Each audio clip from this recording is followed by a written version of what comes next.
Hi! Welcome to Devika Ilangovan channel. இன்னைக்கு நம்மளோட சேனல்ல என்ன வீடியோ பார்க்க போறோம் அப்படின்னு பார்த்தீங்கன்னா, காலையில ஆல்ரெடி ஷார்ட்ஸ்ல நான் ஷேர் பண்ணியிருந்தேன். நம்மளோட வீட்ல அங்கங்க கரையான் இருக்கு. அதனால மருந்து அடிக்க போறோம் அப்படின்னு சொல்லிட்டு. நேத்து பார்த்தீங்கன்னா, மருந்து அடிக்கிறதுக்காக வந்திருந்தாங்க. அத பத்தின சில டீட்டெயில்ஸ் தான் உங்ககிட்ட ஷேர் பண்ணிக்க போறேன்.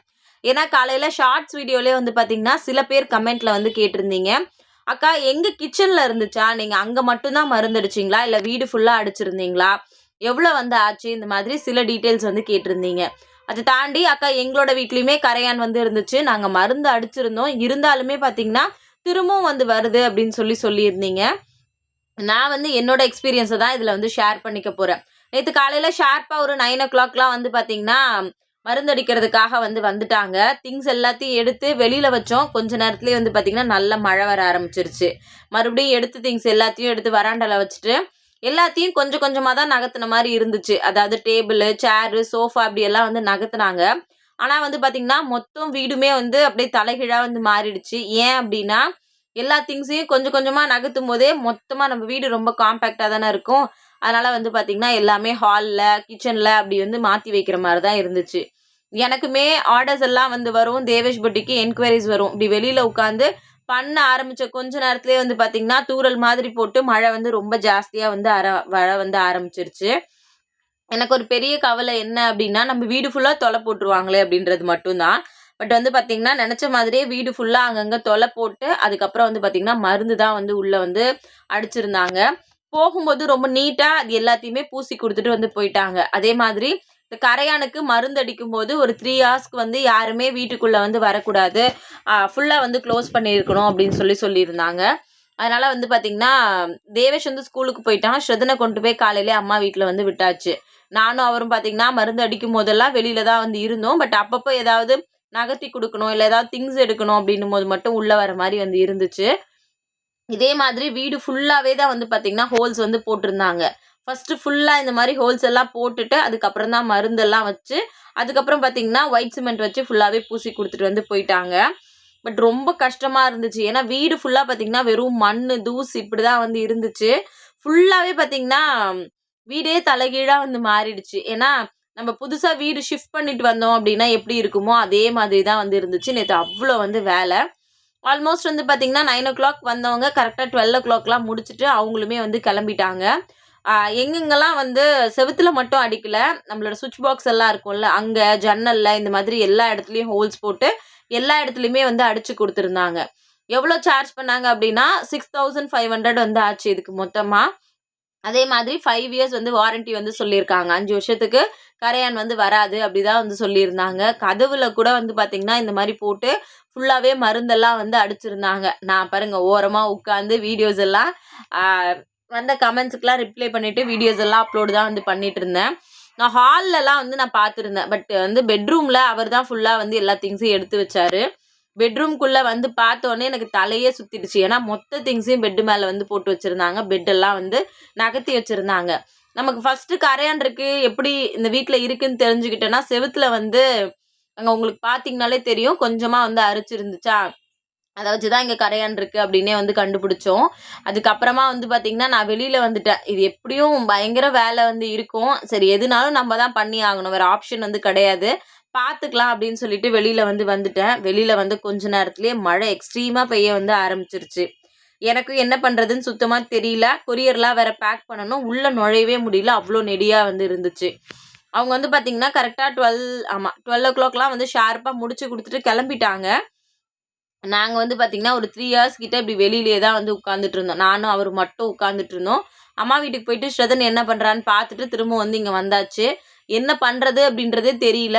மைண்ட் ஃபுல்லா பார்த்தீங்கன்னா, வீடு உள்ள எப்படி இருக்கும்? இது எப்படி நம்ம திரும்ப அரேஞ்ச் பண்ண போறோம்? இந்த மாதிரி நெறைய யோசனை ஓடிக்கிட்டே தான் இருந்துச்சு. உங்க வீட்ல கரையான் இருக்கு அப்படின்னா, தயவு செஞ்சு இத பண்ணிருங்க. இது ஏன்னா ரொம்ப சேஃப் அப்படின்னு சொல்றாங்க. நம்ம அசால்ட்டா கொஞ்ச நேரம் விட்டோம் அப்படின்னா, அது வீடு ஃபுல்லா ஸ்ப்ரெட் ஆகுறதுக்கு நெறைய பாசிபிள் இருக்கு. அப்படின்னுமே சொல்றாங்க. இப்ப நம்ம ஃப்ளோர்லயே பார்த்தீங்கன்னா, சில வீட்லலாம் ஃபுல்லா கரையான் அரிச்சிருக்கு. அவங்க கபோர்டு அதாவது மெயினா பார்த்தீங்கன்னா, ஈரம் இருக்கிற இடத்துல, அதுக்கப்புறம் வுட்டெல்லாம் இருக்கிற இடத்துல தான் வரும் அப்படின்னு சொன்னாங்க. நேத்து டக்குன்னு வேலை பார்த்துட்டு இருக்கும்போது ஒரு யோசனை வந்துச்சு. இந்த ஃபேமிலி ஃபோட்டோ ரொம்ப நாளா மாட்டாம இருந்துச்சு. அவங்க கிட்ட அந்த கிரில் மிஷின் கொண்டு வந்திருந்தாங்களா, சரி சொல்லி அண்ணா இந்த ஃபோட்டோ மட்டும் மாட்டி கொடுத்துருங்க அப்படின்னு சொல்லி கேட்டிருந்தேன். எந்த இடத்துல மாட்டுறது அப்படின்னு எனக்குமே கரெக்டாக வந்து தெரியல. இருந்தாலும் ஃபைனலாக ஏதோ ஒரு இடம் டிசைட் பண்ணி இங்கே மாட்டினா சரியாக இருக்கும் அப்படின்னு சொல்லிட்டு இங்கே மாட்டியாச்சு. ஆல்ரெடி இந்த ஃபோட்டோவை இங்கே மாட்டுறதுக்காக ஸ்கேல் வச்சு அளவெல்லாம் வந்து அளந்துருந்தோம். பட் ஏதோ சில ரீசன்னால வந்து மாட்டாமல் அப்படியே வந்து விட்டுட்டு போயிட்டாங்க. நேற்று வந்து பார்த்திங்கன்னா இந்த அண்ணா ரொம்ப அழகாக வந்து மாட்டி விட்டுட்டாரு. கரெக்டாக வந்து பார்த்திங்கன்னா ஒரு 3:30 மணிக்கு தான் திரும்ப நான் வீட்டுக்குள்ளே வந்து வந்தேன். நாங்கள் கதவை க்ளோஸ் பண்ணிட்டு போகும்போது உள்ளே வரவே முடியாத அளவுக்கு நெடி வந்து இருந்துச்சு. பட் வந்து பார்த்திங்கன்னா ஒரு 3 ஹவர்ஸ் கழித்து இதை ஓப்பன் பண்ணும்போது ஒன்றுமே இல்லை. ஒரு மாதிரி ஸ்மெல்லெல்லாம் சுத்தமாக இல்லை. ஏன்னா அதுக்கு முன்னாடி நான் உள்ளே நுழையும்போது ஒரு மாதிரி நெஞ்செல்லாம் வலிக்கிற மாதிரி ஒரு ஃபீலிங்ஸ் வந்து எனக்கு இருந்துச்சு. அது நிஜமாவே அப்படி தான் இருக்குமா? ஆனால் நெடி சுத்தமாக உள்ளே நிற்கவே முடியல. மூச்சு விடுறதுக்கே ரொம்ப கஷ்டமாக வந்து இருந்துச்சு. நான் எப்படி இருக்கேன் பாருங்க ஆளே. ஏன்னா காலையிலேருந்து செம வேலை எல்லா திங்ஸையும் எடுத்து வச்சதுனால. ஆக்சுவலாக பூஜை ரூம் வந்து இப்படி தான் இருந்துச்சு. ஏன்னா ஃபுல்லாக கிரில் போட்டு வச்சுருந்ததில் காலையில் தான் விளக்கெல்லாம் ஏற்றி பூஜை ரூம் அவ்வளோ சூப்பராக வந்து வச்சுருந்தேன். பட் வந்து பார்த்திங்கன்னா எல்லாத்து மேலேயும் மண் தூசு எல்லாம் படிஞ்சு என் பூஜை ரூமை பார்க்குறதுக்கே எனக்கு அவ்வளோ மனசுக்கு வேதனையாக இருந்துச்சு. ஃபஸ்ட்டு எந்த வேலை எப்படியோ நம்ம பூஜை ரூமை ஃபஸ்ட்டு க்ளீன் பண்ணிடுவோம்னு சொல்லிட்டு நேராக வந்து பார்த்திங்கன்னா பூஜை ரூமுக்கு தான் வந்து போயிட்டேன். அதே மாதிரி காலையில் தான் வீடியோஸில் வந்து ஷேர் பண்ணியிருந்தேன். நிறைய பேர் அக்கா பூஜை ரூம் சூப்பராக இருக்குது, ரொம்ப அழகாக அரேஞ்ச் பண்ணி வச்சுருக்கீங்க, எப்படி நீங்கள் ஆர்கனைஸ் பண்ணுறீங்க, அதை பற்றி ஒரு வீடியோ ஷேர் பண்ணுங்கள்லாம் வந்து கேட்டிருந்தாங்க. எனக்கு அந்த ஞாபகம் தான் வந்துச்சு. என் என்னோட பூஜை ரூம் இப்போ இப்படி இருக்கே, இது எப்படி நான் பழைய நிலைமைக்கு மாற்ற போகிறேன் அப்படி தான் எனக்கு வந்து தோணுச்சு. கொஞ்ச நேரத்தில் அதெல்லாம் ஒன்றுமே இல்லை, ஈஸியாக பண்ணிடலாம், எப்போ பண்ணாலும் நம்ம தான் பண்ண போகிறோம் அப்படின்னு சொல்லிட்டு எனக்கே நான் தைரியம் சொல்லிக்கிட்டு அதுக்கப்புறம் வேலை பார்க்குறதுக்கு வந்து ஆரம்பிச்சிட்டேன். ஃபுல்லாகவே ஃபஸ்ட்டு தொடச்சி எடுத்து வச்சிடலாம் அப்படி தான் பிளான் பண்ணேன். ஏன்னா விளக்கு எல்லாமே இப்போ தான் 2 நாளைக்கு முன்னாடி வாஷ் பண்ணி எல்லாமே வந்து வச்சுருந்தது. பட் வந்து பார்த்திங்கன்னா இது எவ்வளோ தொடச்சாலும் போகாது அப்படின்றது அதுக்கப்புறம் தான் தெரிஞ்சிச்சு. மேலே வந்து அந்த மிஷினில் ஓட்ட போடும்போது மண்ணெல்லாம் மொத்தமாக ஆயிருக்கு. பூஜை ரூமில் நிற்கவே முடியல, அப்படி மண். அப்புறமா யோசித்தேன் இது செட் ஆகாது அப்படின்னு சொல்லிட்டு மொத்த ஸ்டாச்சூஸ்லேருந்து சாமி ஃபோட்டோலேருந்து எல்லாமே வந்து பார்த்திங்கன்னா எடுத்து வச்சு வெளியில் கொண்டு போய் தண்ணியில் வாஷ் பண்ணிடலாம் அப்படி தான் வந்து டிசைட் பண்ணியிருந்தேன். மொத்தத்தையும் எடுத்துகிட்டு வெளியில் வந்து போயாச்சு. திரும்பவும் எல்லாத்தையும் வாஷ் பண்ணணுமா அப்படின்னு கொஞ்சம் கஷ்டமாக தான் இருந்துச்சு. பட் இருந்தாலும் நமக்கு அட்லீஸ்ட் இந்த ஆப்ஷனாவது இருக்குல்ல, வெளியில் போய் வாஷ் பண்ணிக்கிறதுக்கு அப்படின்னு நினச்சிட்டு தான் எடுத்துகிட்டு போயிருந்தேன். நான் ஃபஸ்ட்டு க்ளீன் பண்ணது வந்து பார்த்திங்கன்னா என்னோட பூஜை ரூம் தான். அவரும் ரொம்ப ஹெல்ப் பண்ணியிருந்தார். நானும் அவரும் 2 பேரும் சேர்ந்து தான் எல்லா வேலையுமே வந்து பார்த்தோம். அவர் வந்து பார்த்திங்கன்னா உள்ள பெட்ரூம் ஃபுல்லாக நான் நீட் பண்ணிடுறேன் தங்கம், உன்னால் எவ்வளோ முடியுதோ நீ பண்ணு அப்படின்னு சொல்லியிருந்தார். காலையில் சும்மா இருக்குமேன்னு சொல்லிட்டு இருந்த மேட் எல்லாத்தையுமே எடுத்து வாஷ் பண்ணி போட்டிருந்தேன். பட் மழையில் வந்து பார்த்திங்கன்னா அதுவுமே சரியாக காயவே வந்து இல்லை. இதெல்லாம் வந்து பார்த்திங்கன்னா தூக்கி போடுறதுக்காக வச்சுருந்த திங்ஸு. ஃபஸ்ட்டு வந்து பார்த்திங்கன்னா சும்மா சோப்பெல்லாம் போடாமல் அப்படியே நார்மலாக தான் வந்து வாஷ் பண்ணி வச்சேன். ஆனால் அது என்ன தான் வாஷ் பண்ணாலும் அந்த மண் போகிற மாதிரியே எனக்கு வந்து தெரியல. இது வந்து பார்த்திங்கன்னா லாஃபிங் புத்தாலாம் வந்து இருந்துச்சு. அதெல்லாம் அப்படியே சும்மா வாஷ் பண்ணி வைக்கலான்னு வச்சா சுத்தமாக நல்லா இல்லை. ஏன்னா மண் அப்படியே ஒரு மாதிரி நரன்னு இருந்துகிட்டே இருந்துச்சு. அதனால் மறுபடியும் தேவேஷ் அதுக்குள்ளே வந்துட்டான். உள்ளே வந்து பார்க்கும்போதே இன்னுமா வீடு இப்படி இருக்குது அப்படி தான் வந்து கேட்டான்.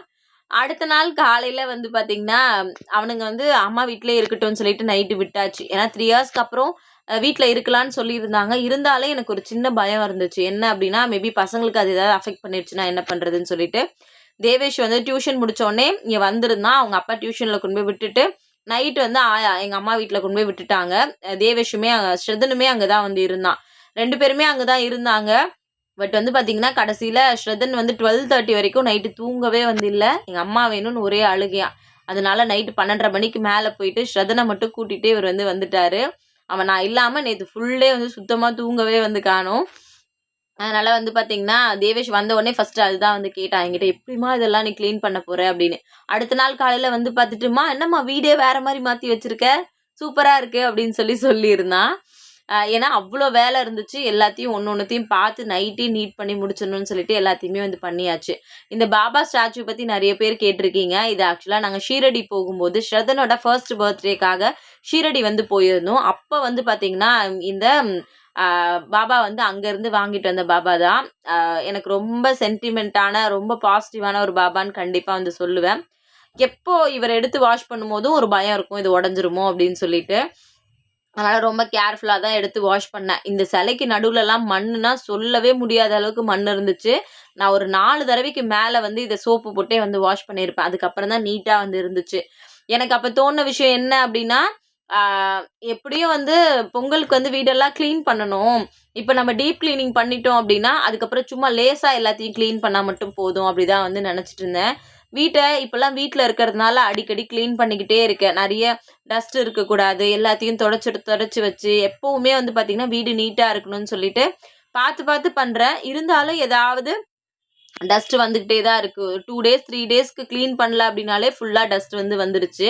நான் என்ன பண்ணேன் அப்படின்னா, எல்லாத்தையும் இந்த மாரி வாஷ் பண்ணி கொஞ்ச நேரம் வெளியில காய வச்சுட்டு, அதுக்கப்புறமா எல்லாத்தையும் தொடச்சுட்டு, மறுபடியும் என்னோட பூஜை ரூம வந்து பார்த்தீங்கன்னா, ஒரு வழியா நான் வந்து செட் பண்ணி வந்து முடிச்சுட்டேன். இது ஆக்சுவலா வீடியோல பார்க்கறதுக்கு கொஞ்சம் ஈஸியா தான் வந்து இருக்கும். ஆனா நிஜமாவே இத நான் எடுத்துட்டு வந்து மறுபடியும் எல்லாத்தையும் செட் பண்ணி வைக்கிறதுக்குள்ள எனக்கு போதும் போதும்ன்னு ஆயிடுச்சு. திங்ஸ் எல்லாத்தையும் எடுத்து அரேஞ்ச் பண்ணிட்டேன். அப்பதான் தோணுச்சு, ஏதோ ஒரு மாதிரி இருக்கே அப்படின்ட்டு. அப்பதான் ஞாபகம் வந்துச்சு, மஞ்சள் குங்குமம் வைக்க மறந்துட்டேன் அப்படின்னு சொல்லிட்டு. மறுபடியும் தேவேஷ எடுத்துட்டு வர சொல்லி மஞ்சள் குங்குமம்லாம் வந்து வச்சு, பூஜை ரூம தான் ஃபர்ஸ்ட்டு நீட் பண்ணியிருந்தேன். இந்த பூஜை ரூம ஒரு 10 தடவைக்கு மேல ஈர துணி வச்சு தொடச்சு கீழெல்லாம் மாப் போட்டு தொடச்சு விட்டுருப்பேன். பட் அப்பவுமே மண் அங்கங்க கொஞ்சம் இருந்துட்டே தான் வந்து இருந்துச்சு. ஃபுல்லா மறுபடியும் எல்லாத்தையும் கிளீன் பண்ணி முடிச்சுட்டு, பூஜை ரூம பார்க்கும்போது அவ்ளோ மனசுக்கு நிம்மதியா வந்து இருந்துச்சு. மஞ்சள் வந்து இருந்த மஞ்சள்ல தான் வந்து அட்ஜஸ்ட் பண்ணி வச்சிருந்தேன். ஏன்னா மஞ்சள் குங்குமம்லாம் எல்லாம் வந்து கிச்சன்ல அப்படியே இருக்கு. அதனால அத போய் எடுக்க கூட முடியல. சரி இருக்கிறத ஃபர்ஸ்ட்டு நீட் பண்ணி முடிப்போம்ன்னு முடிச்சு, என்னோட பூஜை ரூம் வந்து செட் பண்ணிட்டேன். அடுத்தது வந்து பார்த்தீங்கன்னா, ஃபுல்லா கிச்சன் தான். கிச்சன்ல கீழ இருந்த திங்ஸ் எல்லாம் மட்டும் எடுத்திருந்தேன். அதனால கீழ ஃபுல்லாவே வந்து பார்த்தீங்கன்னா, பெருக்கிட்டு, அந்த மண் எல்லாத்தையும் அள்ளிட்டு, ஒரு தடவ மாப் போட்டு ஃபுல்லா தொடச்சு விட்டுட்டு, இந்த மாதிரி என்னென்ன திங்ஸ் எல்லாம் எங்கெங்க எடுத்து அரேஞ்ச் பண்ணி வைக்கணுமோ, எல்லாத்தையும் வந்து அரேஞ்ச் பண்ணி வந்து வச்சுட்டேன். ஆல்மோஸ்ட் கிச்சன்ல மட்டும் தான் எனக்கு சீக்கிரமா வேலை முடிஞ்சுச்சுன்னு நெனைக்கிறேன். ஆமா. ஒரு 20 டூ 25 மினிட்ஸ்க்குள்ள கிச்சன் எல்லாத்தையும் மொத்தமா கிளீன் பண்ணிட்டேன். பட் பாத்திரம்லாம் நான் வாஷ் பண்ணவே இல்ல.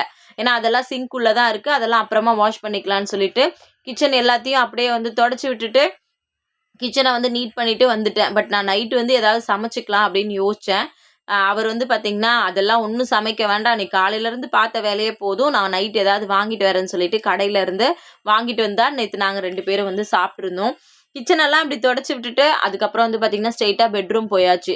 இங்க ஃபர்ஸ்ட்டு வீடியோல உங்ககிட்ட காமிச்சிருப்பேன்ல, இந்த பெட் மேல ஃபுல்லா துணி இருந்துச்சுல்ல, எல்லாத்தையும் அவர் மட்டும் தான் மடிச்சு, எல்லாத்துலயும் அந்தந்த ஷெல்ஃப்ல வந்து அரேஞ்ச் பண்ணி வந்து வச்சிருந்தாரு. சத்தியமா அவர் இல்ல அப்டின்னா, என்னால எதுவுமே பண்ணியிருக்க முடியாது. 2 பேரும் சேர்ந்து ஒரு விஷயமும் 2 பேரும் ஒருத்தருக்கு ஹெல்ப் பண்ணிட்டு, வேலைய வந்து ஈஸியா முடிச்சுட்டோம். எனக்கு இருக்கிற ஒரே சப்போர்ட் அவர் மட்டும் தான். அவருக்கு இருக்கிற ஒரே சப்போர்ட் நான் மட்டும் தான். ஃபைனலா வந்து பார்த்தீங்கன்னா, வீட்ட வந்து இப்படிதான் வந்து மாத்திட்டோம். பழசு எல்லாத்தையும் எடுத்து வாஷ் பண்ண போட்டுட்டு, பெட்ஷீட் எல்லாத்தையும் மடிச்சு விட்டுட்டாரு. நானுமே பெருக்கிட்டு, நல்லா ஒரு 2, 3 தடவ வீட்ட வந்து மாப் போட்டு தொடச்சு விட்டுட்டோம். இந்த ரூம்லலாம் சொல்லவே வேண்டாம். அவ்ளோ வந்து ட்ரெஸ்ஸஸ் எல்லாமே வந்து இருந்துச்சு. கரெக்ட்டா நான் வந்து இப்ப சாப்பிட போறேன். மணி பார்த்தீங்கன்னா 10:20. இந்த துணி மட்டும் ஹால்ல மடிக்காம இருந்துச்சு. எவ்ளோ டயர்டா இருக்கேன். எனக்கே இந்த வீடியோ பார்க்கும்போது, என்னடா இப்படி இருக்கேன் அப்படிதான் வந்து தோணுச்சு. பட் அவ்ளோ வேல. அ எனக்குமே என்ன பண்றதுன்னு தெரியவே இல்ல. கரெக்ட்டா நைட்டு 10:10 ஆயிடுச்சு. அதுக்கப்புறம் வந்து நானும் அவரும் சாப்பிட்டு முடிச்சுட்டு, இருந்த துணியெல்லாம் மடிச்சு வச்சுட்டு படுக்கும்போது மணி 2 மணிக்கு மேல ஆயிடுச்சு. இந்த விளாக் பிடிச்சிருக்கா இல்லையான்னு சொல்லுங்க. Thank you.